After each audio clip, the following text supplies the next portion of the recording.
Shalom, this is Rabbi Jeremy Lawrence. The Seder is a celebration of fours: the four sons, the four questions, the four expressions of redemption, and the four cups of wine. These four cups punctuate our Seder and define its progression.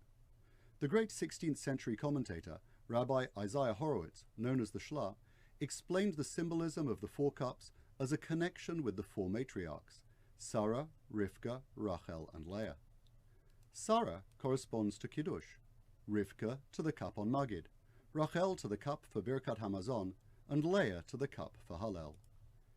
In Kiddush, we bless Hashem for his blessings on our people, our unique challenges, our festivals and destiny. Sarah, with Avraham, built up our fledgling nation. Through her selfless hospitality and acts of kindness, Sarah is credited with the holy tasks of bringing followers to godliness, one individual at a time. We drink the second cup after the recitation of the Magid. Magid is the tale of our people's journey from idolatry to fidelity and prosperity.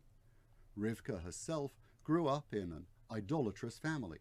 She is credited with being able to distinguish between the influences of upbringing and the opportunities to grow in spiritual stature. The third cup is the cup of bracha for Birkat Hamazon. We remember God the provider. It was Rachel's son Yosef who provided for all of Egypt, as well as sustaining his own family in a time of famine. It was through Yaakov's love for Rachel that he lifted the wellstone and he worked for Lavan. He watered his flocks and secured his livelihood. As we complete our meal, Rachel inspires our endeavor and connects us with spiritual reward. The fourth cup at Seder is the cup of thanksgiving at Hallel. This cup corresponds to Leah, who expressed her thanks to Hashem when she named her son Yehudah. "This time I thank God," she proclaims. Rashi explains that Leah is grateful that her place in Yaakov's household is secure. The Targum Yonatan explains that Leah's gratitude is at her foresight that Yehudah would become the father of kings, the Davidic and Messianic house. Of course, our matriarchs' personal journeys mirror our national spiritual transition from idolatry to monotheism and onwards towards redemption. Also, our historical transition from slavery to freedom. The connection of the cups with the matriarchs highlights their individual and personal contributions. Each is also a story of partnership and a fair measure of self-sacrifice. Each was uprooted, each travelled. Their maternal lot was certainly not easy. While Sarah lived in hope for the birth of the next generation and just one son, Rachel is evoked as the mother who cries for her children who will journey into exile.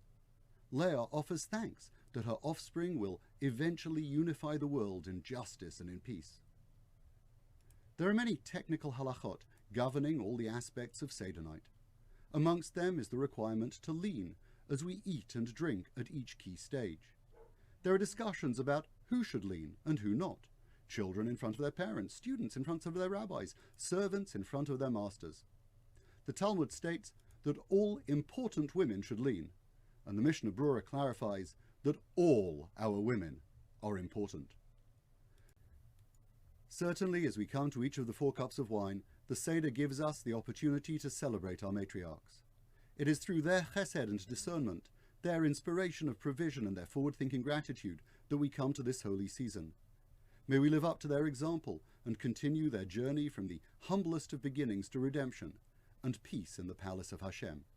This is Rabbi Jeremy Lawrence, wishing you and all your families a Chag Kasher v'Sameach.